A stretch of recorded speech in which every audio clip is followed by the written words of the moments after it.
नमस्कार।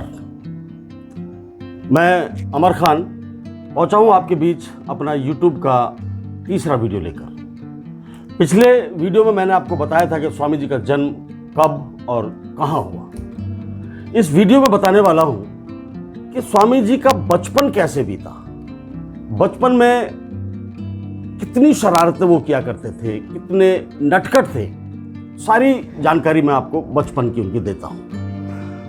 स्वामी जी बहुत शरारती थे, बहुत अटखेलियां करते थे। उनकी माताश्री इतना उनसे परेशान थी, उन्होंने एक बार उनको घर के आंगन में खड़ा कर दिया कि आप यहां खड़े हो जाइए और शिव शिव बोलते रहे। स्वामी जी खड़े हो गए, माता जी ने ऊपर से पानी उड़ेल दिया उनके सर पर। शिव शिव करते हुए उनका पानी वानी सब जब जैसे ही खत्म हुआ, घर आए, कपड़े चेंज किया, फिर शरारतें स्टार्ट।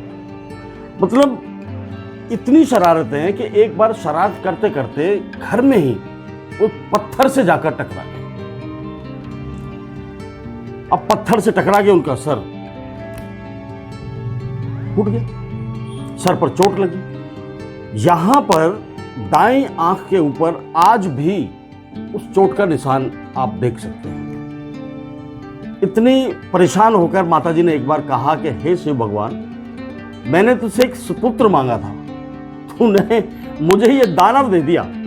मतलब देखिए, माँ का प्यार और दुत्कार दोनों चीजें बड़ी संयोग के साथ सामने आती हैं। तो इतना वो कहते इतने नाक में दम कर रखा है हमारे, बस ऐसा ऐसा। उसके साथ साथ स्वामी जी को साधु संतों से बहुत प्यार था। एक बार घर के बाहर स्वामी जी खड़े हुए थे, एक साधु महात्मा आए और बोले, बेटा कुछ भिक्षा दे दो। और उन्होंने देखा इधर उधर कुछ भिक्षा है नहीं, तो उन्होंने अपनी धोती खोलकर साधु को दे दी। साधु बड़ा खुश, धोती को सर पे लपेटा और अपना हंसी खुशी पहुंच गया। घर वाले बड़ा परेशान, भाई क्या किया जाए इस आदमी का। उन्होंने जब भी कोई साधु संत आता, उनको घर के कमरे के अंदर बंद कर दिया जाता। साधु बाहर खड़ा हुआ है, स्वामी जी घर के कमरे के अंदर बंद हैं। घर के कमरे की खिड़की से वो कोई कपड़ा, कोई लत्ता, कोई भी चीज ऐसी वो साधु को दान कर देते कि ले जाओ।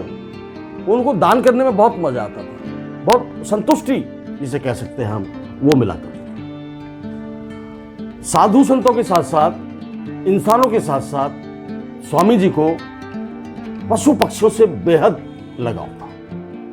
उनके घर में आप देख सकते हैं कि तोता, खरगोश, बकरी और आपका ये घोड़ा, बंदर, इस तरह के जानवर, पशु पक्षी वो पालते थे, क्योंकि घर का बेड़ा बहुत बड़ा था। उस वक्त के रईस लोगों में गिनती थी स्वामी जी के पिताश्री विश्वनाथ जी की। तो वो उनसे इंसान तो क्या, यदि जानवर भी उनके प्रति प्यार दिखाए तो उसके हो जाते थे। वो अपने घर के नौकरों से भी ऐसे ही बात करते थे, बड़े प्यार से। कोई भेदभाव नहीं कि ये हमारा नौकर है, ये कुछ छोटा है हमसे या बड़ा है, नहीं। उसके साथ साथ स्वामी जी को रामायण कथा सुनने का बहुत शौक था। एक बार पड़ोस में ही कहीं कथा चल रही थी और वहां वो पहुंच गई सुनने के लिए। तो रामायण के एक प्रसंग में ये बात आई कि हनुमान जी रात को केले के बाग में बैठते थे और केले खाते रहते थे और पूरी रात केले के बाग में ही गुजार देते थे। स्वामी जी का दिमाग घूमा कि हनुमान जी से मिलने का इससे बेहतर तरीका और क्या हो सकता है। वो रात को केले के बाग में पहुंच गए, केले खाते रहे, पूरी रात देखते रहे कहाँ हैं हनुमान जी, कैसे कब दर्शन होंगे, कैसे, सारी चीजें उनके दिमाग में ये बातें चलती रही। लेकिन नहीं, दर्शन कहाँ होते इतने आसानी से। घर वाले ढूंढ रहे हैं रात रात को, कहाँ है नरेंद्र, कहाँ है नरेंद्र, कहाँ है नरेंद्र। अपनी ही धुन में रहते थे। सुबह पहुंचे घर तो डांटा, धमकाया, सुनाया, फिर कहते बस ठीक है, अब नहीं जाऊंगा, अब नहीं जाऊंगा। वो सुनते कहाँ थे। स्वामी जी को इन सब के साथ साथ ध्यान लगाने का बड़ा शौक था। एकाग्रता उनके अंदर बहुत ज्यादा थी। वो इतना तगड़ा ध्यान लगाते थे कि उनके सामने से यदि बैंड भी गुजर जाए, कोई बाजा भी गुजर जाए तो उनको पता नहीं चलता था। एक बार अपने दोस्तों के साथ अपने घर के थोड़ा सा दूर आंगन में ही वो ध्यान लगाने बैठ गए। सब दोस्तों को इकट्ठा किया कि चलो सब ध्यान लगाते हैं। अब ध्यान लगाने बैठ गए। थोड़ा टाइम, थोड़ा वक्त जो गुजरा, धीरे धीरे एक देखा, एक दो लड़कों ने जो ध्यान नहीं लगा रहे थे, जो ध्यान से ध्यान नहीं लगा रहे थे, उन्होंने देखा कि सर्प आया और वो रेंगता उनके बीच पहुंच गया। वो सारे भाग खड़े हुए। उन्होंने शोर मचाया कि नरेंद्र, सांप, सर्प। लेकिन नहीं, स्वामी जी को बिल्कुल भी इसका आभास नहीं हुआ कि कोई आवाज दे रहा है, कोई पुकार रहा है। बिल्कुल नहीं। वो सर्प कुछ सेकंड उनके पास रुका और उसके बाद वापस चला गया। फिर सारे दोस्तों ने उनको हिलाया, अरे नरेंद्र, सांप आया था तेरे पास, सर्प आया था, तुझे डर नहीं लगा? उन्होंने कहा मुझे एहसास ही नहीं हुआ, मुझे पता ही नहीं चला कि मेरे पास सर्प आया हुआ। वो इतना खो जाते थे अपनी दुनिया में कि सब कुछ उनको लगता था कि मैं जो देख रहा हूं ध्यान लगाते वक्त, वो विराट दुनिया है। उस उम्र में इतना ज्ञान होना ध्यान के प्रति बहुत बड़ी बात होती है। बच्चों का दिमाग तो चंचल होता है, वो भागते रहते हैं, दौड़ते रहते हैं इधर से उधर। जब वो शैतानी करते थे तो शैतानी करते थे, ध्यान लगाते थे तो ध्यान लगाते थे। एक घर के सामने एक बहुत बड़ा पेड़ था स्वामी जी। वो उस पेड़ पर अक्सर चढ़ते रहते थे। अब चढ़ते रहते थे, कूदते थे, लटकते थे। उनके बाबा जब उनको देखते थे तो बहुत परेशान होते थे। उफ, ये लड़का किसी दिन गिर जाएगा, चोट लग जाएगी।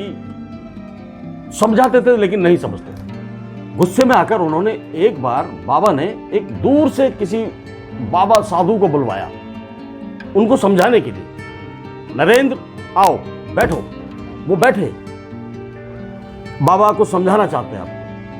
बाबा ने उनको समझाया कि बेटा, जिस पेड़ पर आप लटकते हो उस पेड़ पर भूत रहता है, उस पेड़ पर बहुत बड़ा एक दानव रहता है।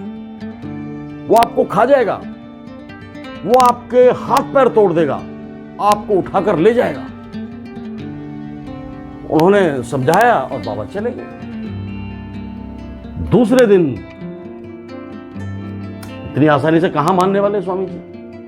दूसरे दिन फिर वो पेड़ पे गए, उस पे चढ़े, उल्टे लटके, अटखेलियां की, खेल कूद कर जब वो नीचे उतरे तो उनके दोस्तों ने कहा कि भाई, आपको बाबा ने इतना अच्छा समझाया, इस पेड़ पर दानव रहता है, भूत रहते हैं, तेरे को उठा के ले जाएंगे, खा जाएंगे, वो हाथ पैर तोड़ देंगे वो। तो जानते हो स्वामी जी ने क्या कहा? स्वामी जी ने कहा कि आप इतनी आसानी से किसी की बात पर विश्वास मत करो। किसी किताब में पढ़कर इतनी आसानी से उस बात पर विश्वास मत करो। आप उठो, जागो और स्वयं सत्य की खोज करो। इतनी बड़ी बात बचपन में कोई महापुरुष ही कह सकता है। आज के लिए इतना ही। अगले वीडियो में मैं आपको बताऊंगा कि स्वामी जी की शिक्षा कब और कहां और कब तक हुई। जय हिंद, जय भारत, नमस्कार।